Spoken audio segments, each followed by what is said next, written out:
Good. So a salesman this past week tried to sell me a coffin. You know, that's the last thing I'll ever need.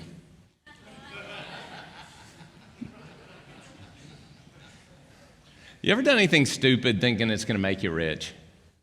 All right, so I've told this story before, but it was a big life lesson for me, and I learned something. A couple years ago, back before the 2008 crash, we had a guy here he had quit his day job and was doing day trading instead. He was day trading and making a living, and he said he was making a bunch of money at it, and started talking to me about stocks and stuff. And I didn't really listen to him too closely. I just heard, you can make a bunch of money in stocks. So I took a couple $100 out of our account, and you know what I did? I invested it because I was going to get rich. Stock market. So guess what happened? I bought GM stock. Now, I did not understand investing, and I put money into something I did not understand. The key to investing is to never invest in something you do not understand, because as soon as you invest in something you don't understand, guess what's going to happen to you? What happened to me? Because y'all know that I said, GM will, they'll never go out of business. I mean, the government's got to keep GM alive. They're too big. Got to do it. So I put my money in GM stock. I did not understand, though, that when they went bankrupt, all the people who owned stock, your stock was zero. It was worthless. It was not even a penny. So I bought like 50 cents a share, and guess what I got out of it? Nothing, nada. I lost every single penny because I wanted to get rich. I took a scheme to get rich instead of the path to get rich, and guess what happened? I lost it all. That's what gambling is. You want to get rich, so that's why everybody plays the lottery, right? Everybody plays the lottery so they can get rich. Nobody plays the lottery so they can say, I just want to support our schools.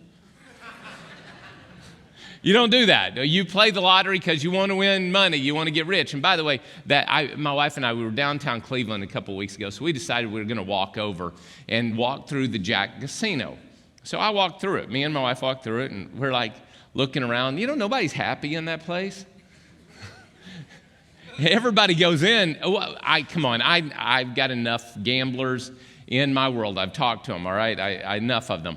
I know why everybody gambles. Nobody gambles because you're going to go in there and lose your money. Oh, this is my entertainment money for tonight. I'm just going to go throw it away. Might as well light it on fire, because they obviously built that huge, expensive casino because they pay everybody winnings. But yet there's this mentality in our culture that we need to get rich, We all have a tendency to want to get rich. The problem is we don't realize we are rich. You don't believe it? Visit www.globalrichlist.com. And there's a calculator there that draws upon the Pew study of 110 countries and the incomes of the people who live in 110 countries. And they found out that a majority of people, 71% of people on this earth, how many? 71% of the people on this earth live on less than $10 a day. Think about that. $10 a day. So only 13% of people are in what they define as the world middle class. 13% are in the world class, and they make between $10 and $20 a day. Think about that. Middle class. That's amazing. Those of you that don't think you're rich, I have traveled the world, okay? I've been of the world's top 5 poorest countries. I have spent time in 4 of them. I have gotten sick in all 4 of them. I will tell you, because I don't go there just to hang out in my nice little place. I go there to work and spend time with the people, and I catch what they've given me, and it's always get sick. But anyway, having been in these poor countries, I have seen what poverty looks like. Now, I grew up in poverty in the United States, just so you know. The city I grew up in, the little town with the caution light I grew up in, it was poor, and it was not well-to-do. Most of the kids there grew up on the welfare system, and it was not a well-to-do community. And I understand what American poverty looks like, but I know what poverty looks like. I've been there, and there's a difference. Do you realize that if you make, as a family, $35,000 a year total income, you are in the top 5% of wage earners in the world? And if you make $7,500 a year, which most college students do, you're in the top 15% of the world while you're still going to college. High school students, yeah. So, wow, what is this? How much money does it take to make you happy then? You know, we're not thinking we're rich, but obviously we are. So how much money does it take to make you happy? One study said if you make between $75,000 and $95,000 a year, you'll be happy, right? The problem is this. I know a lot of people who make $75,000 to $95,000 or more, and they're still not happy. So apparently money does not equal happiness. The real answer, how much money does it take to make you happy, is a little bit more. That's the real answer, right? Anybody ever said that? If I just had a little bit more? Anybody ever said that other than me? It comes paycheck time, I'm like, if I could just get a little bit more, if I could just get a little bit more. The problem is, what happens when you get a little bit more? You spend a little bit more. So we've all been working through Jesus' most famous sermon. His most famous sermon is the Sermon on the Mount, and that's in Matthew chapter 5, 6, and 7. And today we're going to spend our time in Matthew chapter 6. We're going to walk through the most famous portion, probably, other than the Lord's Prayer, of the Sermon on the Mount. So before we do that, would you stand to your feet in honor of God's word? Remember, the first week we talked about Jesus should be our priority. Jesus should be our priority. He is not our third or fourth or fifth priority. He is the priority of our lives. Last week, we learned about that what is a blessed or a happy life. Well, today, if you got to leave early, this is what the sermon's going to be about today. The message is going to be this. I'm just talking money today, just so you know. Just brace and gear for it. I'm talking today that God made you to pour, not to store. God made you to pour, not P-O-O-R, but P-O-U-R. He made you to pour, not to store. So our verse for this series is in Matthew chapter 6, verse 33. So would you read this out loud with me, okay? But seek first his kingdom and his righteousness, and all these things will be given to you as well. So we are to seek first what? His kingdom and his righteousness. And then what is the promise? So only a few things. All these things will be given to you. All. So God knows what we need and promises to give us all the things we need. Is that the promise of Scripture? Yeah, he promises to give us all that we need. Father, I pray that today you would speak to us in this moment. Our hearts would be open to you. Because, God, I believe you want our hearts to be fully devoted to you. And I pray that you would help us to understand this opportunity we have today to focus our attention, our thoughts, our prayers, our ideas, so that we would be devoted to you and you alone. Thanks. Amen. Amen. Before you're seated, why don't you high five somebody and tell them they looking awful good today.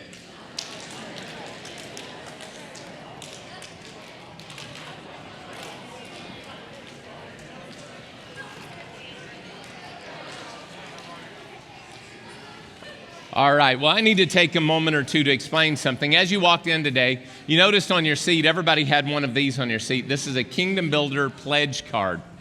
Kingdom Builder pledge card. Now, what we have is, all right, so a little advertisement promotion. When you leave today at the back door, they're going to have these booklets for you that are going to talk about Kingdom Builders and what we're trying to do and how we're trying to do it. And there are 10 projects that are listed here in this booklet that will tell you the projects we're trying to fund this upcoming year. I'm not going to take time to talk all about them. We're going to talk about them and just share the joys of it. But we've had about 100 people go through and listen to a short presentation, about a 30 to 40-minute presentation on Kingdom Builders. And, a lot of those people, anybody go through it? Anybody go through it in the room? Yeah. Was it a waste of your time? No. Okay. So we want to encourage you, if you haven't gone through one, I think we've only got like 2 or 3 left. So you know what? I decided we're going to add one more for all of you that might want to hear. What is Kingdom Builders all about? What's the heart behind it? What we're going to do is Tuesday night at 7 o'clock, and it can only be from 7 to 8, so it's got to be less than an hour because I work out at 8, and the guys that I work out with would really bust my chops if I didn't show up. And they'd call me a big sissy and wimp if I didn't show up. It's my life group. It's more important to me than I think eating. So hopefully you have a group of people like that it's more important to you than eating to go and hang out with them. You know why? Because those guys, they yell at me when I'm a jerk, and they lift me up when I'm down, and they encourage me when things are going good. And you need some people like that in your life too. Anyway, 7 o'clock, 7 to 8 on Tuesday night. We're going to talk about this, and then next week we're going to do these things right here. This is a pledge card, and what we're going to do next week. For years we've been doing one day to feed the world with Convoy of Hope. We've been doing this for years, and it's like this. We ask you to look at your salary, figure out what you make for a year, and to take one day of your salary and to give it for food for people that don't have it, right? So this year, what we're going to do, instead of doing one day to feed the world, we're doing one day to change the world. And what we want you to do is we're going to actually give more money to Convoy of Hope to feed people that don't have food than we have in years gone by. But we're going to next week ask you to do one day to change the world. So you to do the same concept, except you're going to give it to kingdom builders instead of a Convoy of Hope offering.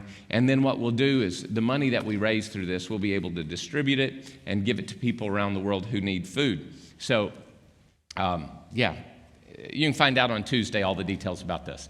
The only other thing I need to say is we'll be asking also for pledges for the next year. You know, we got projects that are like $1.90 for $1.90, $1.90. You can give the message of Jesus to a kid in Bangladesh, Sri Lanka, Pakistan, those places. We have Royal Ranger programs for both boys and girls that are waiting on material to be given to them. And if we simply for $1.90 give them the material, there'll be a kid in that country that will hear the good news of Jesus. You could change an entire kid's eternity for $1.90. Think about that. So we're asking that for kingdom builders, the pledges. We'll share a little bit about the projects a little bit more next week maybe. But we want you to look at your booklet this week and Tuesday night if you got questions. All right. So today I want to look at two commands in the sermon in this passage regarding money. The first one is do not store. Do not store. First command, do not store. And money, by the way, is the chief competitor for your souls. Did you know that? It is the chief competitor. Why? Because you think if you have enough money, then you're independent and self-sufficient and you don't need anything. So let's go back to lottery for a second. Anybody other than me ever fantasized about winning the lottery? All right, there are a few honest people in the room, the rest of you are probably lying.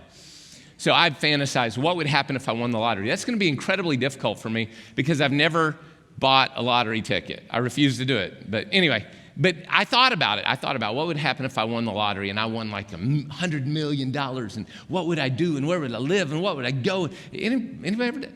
And you know what though? I found myself realizing that all of my plans with all that money led to I'd be living on a beach somewhere playing golf every day. You know what I would do positively with my life? Nothing. I realized that what I would do with my life, my intention, my plans for my life, if I were so rich I don't need anything, it would only lead me to throw away everything that is of value in my life. Think about that. Think about that. That's me. I know none of you ever do. That's why people who win the lottery are broke in a couple of years, is because we're not meant to store or to put our trust in money. We're not designed that way. So 3 things Jesus teaches us about storing in Matthew 6, starting Matthew 6, verse 19. Do not store up for yourselves treasures on earth, where moths and vermin destroy, and where thieves break in and steal, but store up for yourselves treasures in heaven, where moths and vermin do not destroy, and where thieves do not break in and steal. So what he says is don't store, because what happens if you store, it has a tendency to go away. I remember talking to a guy years ago, said, I'm a millionaire now.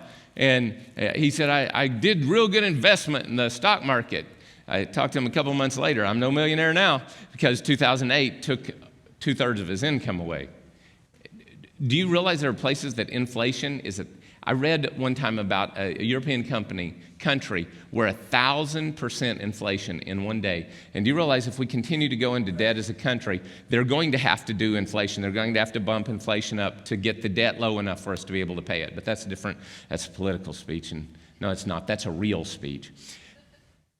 Do you know what's going to happen? Inflation's going to hit. So what would happen if right now the value of $1,000 became $1 in your life? What would happen to you? You would say, my storing has been wasting time. So I went out a couple months ago, about a month ago, and I got me a loaf of bread. About a month ago, knowing I was going to preach this sermon, I went and got me a loaf of bread. And I thought, well, surely I can store this loaf of bread for a month. It'll be wonderful, right? No issues. Anybody want to eat my piece of bread? Anybody want that? Hey, come on, this is only like 2 weeks overdue here. I mean, come on, anybody want it? It might help my cold, though. What happens to bread if you leave it alone? It molds. What happened to things that you store without a purpose? If your sole purpose is to store for this life, as I've said before, get all you can all you get, and then sit on your can. If that is your total goal of life, then what's going to wind up is you're going to wind up moldy and wasting. Jesus said stored stuff is temporary.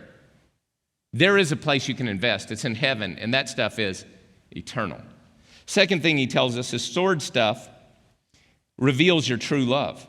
Jesus said, where your treasure is, there your heart will be also. Where your treasure is, there your heart will be also. He did not say, notice what he did not say. He did not say where your heart is, there your treasure will be. See, we get that backwards. We really, really do. We get that backwards. All right, so I'll give you a practical example. If you go out and you buy season tickets to the Browns, do you know what you're going to do when it's 110 degrees in August? Do you know where you're going to be? You're going to be there. Why are you going to be there? You put your money into it, you're going to be there, right? I spent $300 for this seat. I got to be there, right? Where are you going to be if it's 4 degrees one day? You're going to be there. I went to one of those games, Somebody said, I can't go, I'm sick. So we went, it was 6 degrees. I went. I don't know why, but I did. But, if you put your money into something, your heart will follow. Now, listen to me. A lot of us think that it's the opposite way around. We think if our heart is into something, our stuff and our time and our energy and our attention will follow, but that's not it. No. Listen, where you put your attention is where your heart will go. This is a matter of, all right, so you're married. I just don't love him anymore. I just don't love her anymore. Do you know how many times I've had couples sit in my office and say stuff like that? I just don't love them anymore. And you know what I say? Why don't you trick them then? Why don't for 30 days, why don't you just act totally nice to them? Love them all the time, serve them, go out of your way, do the best you can. And at the end of 30 days, after you've just served them incredibly and paid total attention to them and met their every need and want and wish and desire, at the end of 30 days, just drop the bomb. I don't like you. I'm out of here. Nobody does that. You know what will happen at the end of 30 days? You know what will happen? Because you focus your attention, you focus your treasure, your time, your talent, your energy, your attention, you focus it, they'll come back and they'll say, at the end of 30 days, we're just loved like we're little kids again. You know how that happens? That happens because focus demands your heart to follow. A lot of us think that I give my heart to Jesus, therefore my money will follow. No. You give your money to Jesus and your heart will follow. It's always a sacrifice on the front end. I don't know where we got this view in the world that everything's going to be easy if you just get your heart into it. Listen, your feelings are stupid. Your feelings will lie to you. Your feelings will tell you to do everything wrong. Am I correct? And if you follow your feelings, if I follow my heart, I wind up with a world that is a mess. But if I intentionally direct my life in the right way, my heart will follow that. All right, third thing is stored stuff is the number one competitor for your soul. I know this passage, it reads, no one can serve two masters. That's why we sang the song this morning. Aren't you glad they did that song to start? That's sort of fun, wasn't it? Yeah. No one can serve two masters. Either you will hate the one and love the other, or you will be devoted to one and despise the other. You cannot serve both God and the devil. Oh, that's not what it says, is it? We think it should say you cannot serve both God and the devil. Don't we believe that's what it ought to say? Is that what it says? You cannot serve both God and what? Hold on. It should be that the devil is the chief competitor for our soul, but no. Our sense of security and a longing for security is the number one competitor for our soul. So stored stuff is the number one competitor. Why money? Well, it represents your control and your independence. If you have enough, you think you don't need to worry. Everything will take care of yourself. And this is a false security. Jesus told a little story about a guy who stored up his stuff. It's in Luke chapter 12, verse 16. He told them this parable. The ground of a certain rich man yielded an abundant harvest, and he thought to himself, what will I do? There's no place to, come on, what's the word? Store. And we're told, do not store. He said, there's no place to store my crops. So what should he have done, by the way, if he had more crops than he had place to hold them? There are lots of starving people around. What should he have done? He should have poured. He should have poured out a blessing on somebody. But instead, do you know what he said? Listen to what he said. This is what I'll do. I'll tear down my barns and build bigger ones because I like big barns and I cannot lie.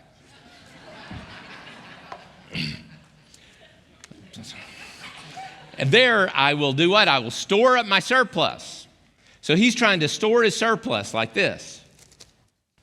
And he said, I'll say to myself, you have plenty of grain laid up for many years. Take life easy, eat, drink, be merry.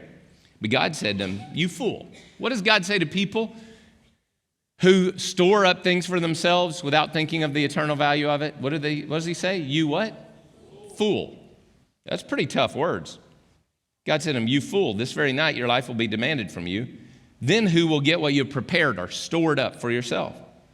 This is how it will be with whoever stores up things for themselves but is not rich toward God.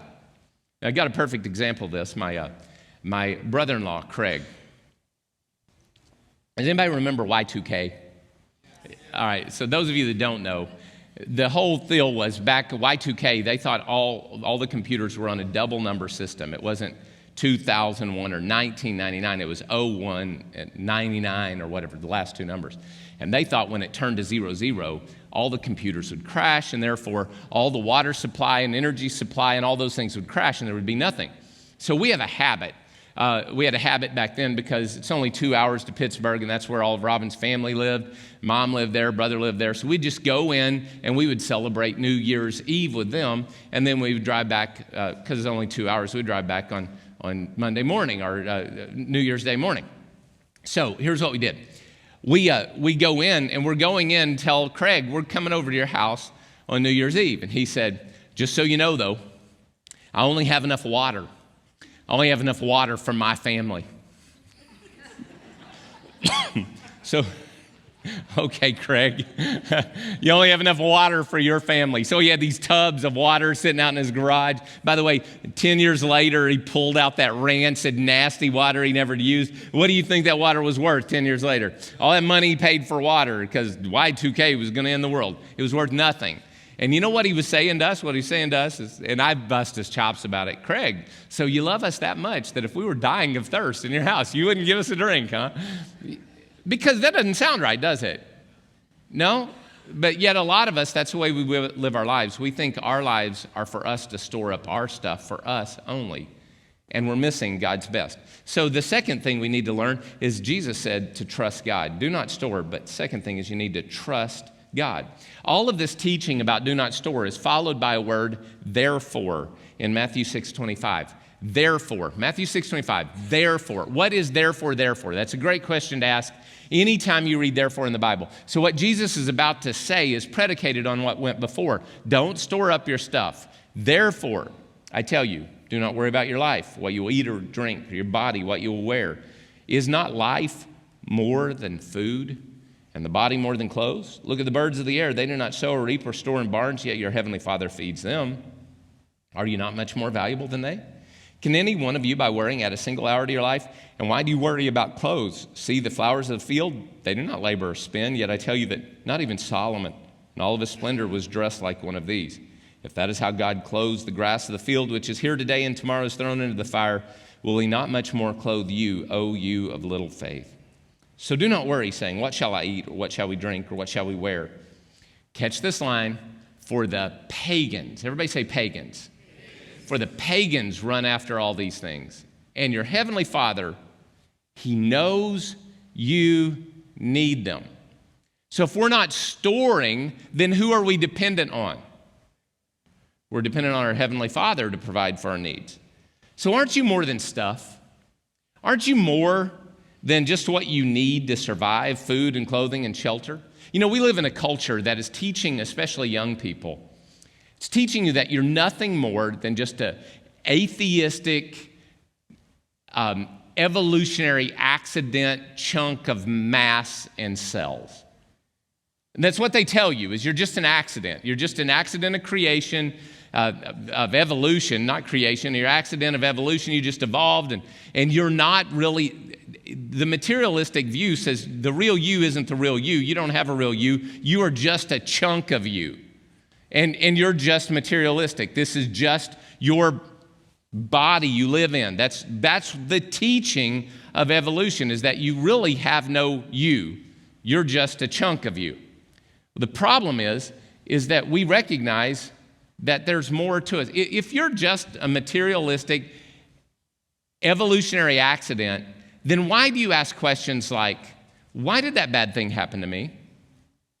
Because it doesn't matter. You're just like a gazelle that's eaten by the lion. I mean, it's just evolutionary, evolution, highest, the fittest, evolution of the fittest or whatever it is. Selection of the fittest. If that's all it is, and you're just a chunk of cells, then why, where do you get this idea that your life actually matters? Are y'all paying attention to me? See, we live in a world that's trying to take away your identity and then complaining when you act like you have no identity. Oh, all right. We'll talk about this in January, obviously.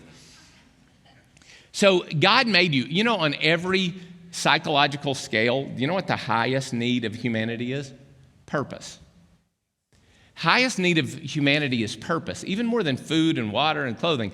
You can live for a short time without those things, but you can't live without purpose. God made you that there is something more in you than just the stuff you live in. But yet we love to worry about stuff, don't we? Don't we love to worry about stuff? I'm like a world-class worrier. You should pay me to worry for you, because 99% of what I worry about never happens. So I'm so good at worrying, I obviously change outcomes, right? No? My worry doesn't change outcomes. Worry doesn't change any outcomes, because you cannot change your provision level by worry. Let me ask you a couple of questions just to establish this is truth, all right? Can you, by your worry, control the weather? The economy? How about what's happening in China? Okay. By your worry, can you give yourself more intelligence? Then who gave you your intelligence? By your worry, can you change your health for the better? I know you can change it for the worse, but can worry change your health for the better? Wow. Then why do we spend so much time worrying? Because we don't realize that this is the fact that God knows what you need. He promises to take care of what you need. You didn't get your intelligence to get the job you have. God gave it to you. You didn't get the health to do the job you do. God gave it to you. Listen, you did not choose to be born in America right now, did you?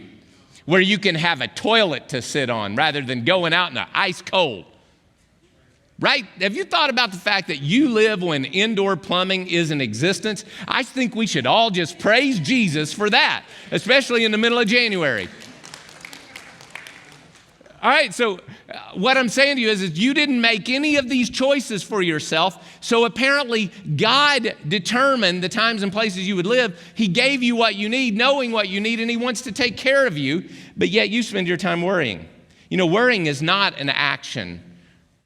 Worrying keeps you from making proactive steps to change your future. You can change your job. You can actually boost your IQ. I'm not sure if you realize that or not, but if you actually read and study, you can actually boost your IQ. You can change your health by changing the way you live. You can change your job. You can change those things, but it all requires you to do something. Worry is not doing any of it. So the next time you want to lie awake in bed all night worrying about what's going to happen or not going to happen, why don't you pray a prayer like, God, you've given me what I need. Why don't you help me discover what you gave me to do the right thing with it? All right, so this is why I believe in tithing. I believe God knows what I need. He provides what I need, so I want to tithe as an act of faith to Him. Malachi 3:10 says, bring the whole tithe into the storehouse, and there may be food in my house. Test me in this, says the Lord Almighty. By the way, it's the only place in the Bible He says to test Him is here. He says, test him in this and see if I will not throw open the floodgates of heaven and pour out so much blessing that there will not be room enough to store it. And then he says this key word, this is key. I will prevent the pests. I will prevent pests from devouring your crops, and the vines in your fields will not drop their fruit before it's right, says the Lord Almighty. So what he says is, if you honor me, then what I've given you, I will help take care of. It's key. All right.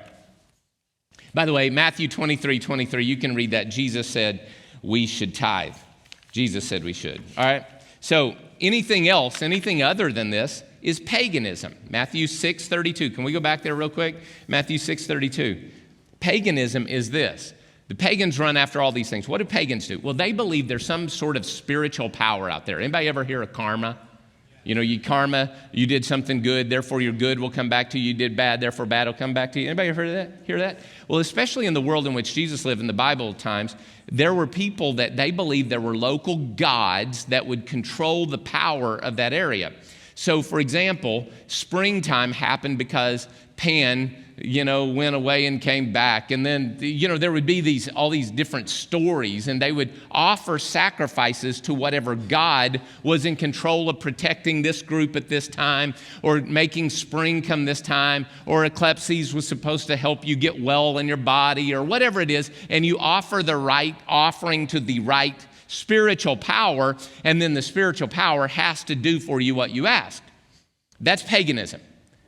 Can I tell you that most Christianity I hear today sounds like paganism? Give $10 and God will give you $1,000. Bless the Lord. For my miracle healing cloth today, $10 and you will get $1,000. Anybody ever hear stuff like that? I don't know why I went Southern with that voice, but oh well. Or I'm going to pay my tithes and God's got to bless me. Really? Really? Really? So let me get this right. You think if you pay God off, then he has to bless you and give you your blessings. Where do you get that in the history of Christianity or in the Bible? Like James did the right thing and he got killed. Stephen did the right thing, he got killed. Where is this boyfriend God that if I give God my money, bodyguard Jesus will take care of me? Where do you get this idea? I tell you where you get it from your pagan desire to control God. We're nothing more than a bunch of pagans often in America. And that paganism says, I control God by my obedience. No, you don't. Every blessing of God is yours in Christ Jesus. You obey because I put my attention on focusing on loving God, so my heart will follow. I do not do it to buy him off. I do it to keep my heart focused on God. We need to get rid of this exchange with God. I do something, so God's got to bless me. I pray the right prayer. God's got to act. What is he? If he is that kind of God, I don't believe in him. I'll be an atheist too. No wonder we have so many atheists in America, because we're selling nothing but bull crap in the name of Jesus. And yes, I said that, and I should have went stronger with those words. And what I want you to know is this, is that we do not obey and we don't pay our tithe. That sounds like I'm contradicting myself. I'm saying sacrifice and offering. Hebrews 10:56. You did not desire. God says sacrifice and offering, I don't even want it. God doesn't want your stuff. He wants your heart. And the only way he can get your heart is when you intentionally say, I will not live to store my stuff. I will live to pour my stuff back to you, God, as an act of obedience so that my heart will pursue you. And if this sounds like a contradiction, it really isn't, because Jesus has already promised that he would supply all of our needs. He would give us everything we need. Our problem is, listen to this. Listen, everybody listen real quick. Your problem isn't that God isn't providing. The problem is that you're wasting. Anybody ever go on vacation? You got like a pocket full of money, and then you get to, the kids used to do this to me all the time. We'd go to like Myrtle Beach or something. They'd want to ride a few rides, and then they'd want cotton candy, and then they'd want something else. And by the time I'm done, I was like, where'd all this money go? Anybody know what I'm talking about? Like all this money just gone. Now, here's the deal. We live our lives, and we get in the heat of the moment living our lives with no budget, and all of our money goes away. So what God does is he says, let's tithe. Here's the deal, people. Listen to me. The first 10% is mine. Why is the first 10% mine? Because that's the passages we just read from the Old Testament, and Jesus said we should do it. But listen to what it teaches you. The first thing you have to do is figure out how much you got, and then you're going to intentionally figure out what you're going to do with it. And if you intentionally figure out what you're going to do with it, the studies tell us that that is the number one step towards wealth collection, is making a budget and determining where your money goes before you get it in your hands. And I got a note for you. It's a note from a guy. These guys came to this church. They were a mess. They said, hey, Matt, I want you to know it's been a long time, but I wanted you to know we paid off my wife's car last month, 14 months early. And now we're on our way to pay mine off in 6 months, and if all goes well. Now, we couldn't have done this without your FPU class. Thank you. Because FPU, why do we send you through FPU? We want you to learn to not store up for yourselves, but to use money the way God says to use it. Because if you do it His way, it will I promise you, you will do better than if you do it your way. Because I have a core value in life, and you can disagree with me all you want to, but you know what? I've been living this for 30-something years, and this is my testimony. God's way is always better than my way. So, final thing here. The principles of tithing are basic principles needed for wealth creation. And God works miracles for us financially. He's already doing them. We're just not wasting them. We're properly managing them. And then He is able to help us not to focus on the money so we can be proper stewards. Does anybody remember B.L. Stryker? Does anybody remember that show on TV from the 80s? Anybody other than me remember Stryker? It's like 2 of you in the room. Anyway, they used to blow things up. Well, there was a family in Palm Beach, Florida, that the show Stryker went to and said, hey, we want to blow some cars up, and your yard would be perfect. Can we use your yard? And they said, sure you can, Palm Beach, Florida. So anyway, they set up and they blow up the first car, and somebody calls the owner of the property. Well, the owner of property wasn't the people living in the house. The owner of the property lived in New York. What do you think the owner of the property had to say about the tenants who were misusing their place without their permission? Not happy. And this is how our lives are and our money is. God has granted us blessings, and all He's asked us to do is steward it His way. And if you're going to use His stuff, use it His way, not taking it to yourself. So what do we do if we don't store? Well, we pour. Luke 6:38, give, and it will be given to you. Give, and it will be given to you. So the attitude is, when I open up my hands, God can both take out and put in. And when I pour, it goes out. Mark 14:8, she did what she could. She poured perfume on my body beforehand to prepare my burial. This woman caught a lot of garbage for what she did here, but she took a year's wages and poured it on Jesus. And people were saying, you're wasting money. And Jesus says, no. Her pouring, Kevin Crowe is going to talk about this woman's pouring in October 27, 2019. He's going to tell you this woman poured it out as an act of love to me. That's basically what he said. Go back and read the story. He's saying we're going to be talking about this woman for years because a pouring gets you a better memory than storing. 2 Kings 4:4, then go inside, shut the door behind you and your sons, and pour oil into jars. This is the story of the woman that didn't have any money. She was poor, she was broke, she was destitute. And what happened is the prophet said to take your little bit of oil and you start pouring it out. And as you pour it out, there will be enough. Because when you pour, God makes sure you have enough to pass on to others. That's 2 Corinthians 9, 10, and 11. He who supplies seed to the sower and bread for food will also supply and increase your store of seed and will enlarge your harvest of righteousness so you can be enriched on every way, so you can be generous, so you can pour. So the reason God gives people stores is so they can pour. I had to rhyme it somehow. And let me say one other thing to you. I don't care how little you got. As long as you can pour, you're not poor. Our problem is we have a lack mentality. We have a scarcity mentality in our culture. We're rich. We are rich. You have a garage. You have a house for your car. You are rich. Your house for your car is better than most houses I've been in other parts of the world.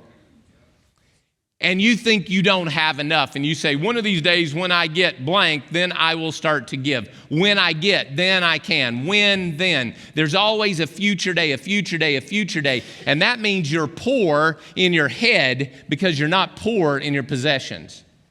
And the only way to get rid of this scarcity mentality, the only way to get rid of a poverty mentality, rich people just as poor as they can be in their heads and their hearts, the only way is Jesus said, where your treasure is, there your heart will follow. When you begin to pour out your gift to God in giving and serving and loving,